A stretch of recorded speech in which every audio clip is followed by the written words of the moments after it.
Hello दर्शक बंधुगण, आज आपण मैंने देखा पाइबे तू मो केदार मु तो गौरी सीरियल रे आउ एक नया एपिसोड रो बहुत बड़े धमाका ट्विस्ट। तो सांग मैंने जिते बेले पिहान एवं शिवानी दुहे दुहे परस्पर पाखरे बसी था कथबार्ता करती जे तापरे से शिवानी को पिहान पचारती दीदी तांको सहित मोर जो संपर्क जमीती कि तुम सहित मो हार्ट जमीती संपर्क ठीक सेमिति फिलिंग्स आसुची आपण कहतु आपण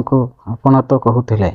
गोटे थर मंदिर रे से पिला को देखी सेमिति फिलिंग्स आसथिला के से आपण कहतु मते एमिति कहती पिहान तांको दीदी को हेले से शिवानी कहते हाँ मोर भी मते भी सेमिति फिलिंग होए हेले से पिलाटे ना पचारुचंती पिहान किंतु शिवानी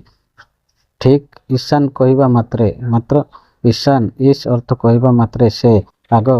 पूर्व थर जो घटना घटी से घटना को मन पकाती आओ चुप रही जाती कौन पिहान को शिवानी सत कथा कहीदेवे ना कौन आपण मैंने कमेंट रे निश्चय जनातु आओ जदि पिहान को सत कथा कहीदेवे तापर ईशान एवं कौन एकाठी मिलन हेब संपर्क आउ थे बढ़ी उठब आपण मैंने कमेंट रे निश्चय जनइबे और चैनल को न आसते सब्सक्राइब करी ऑल नोटिफिकेशन कौन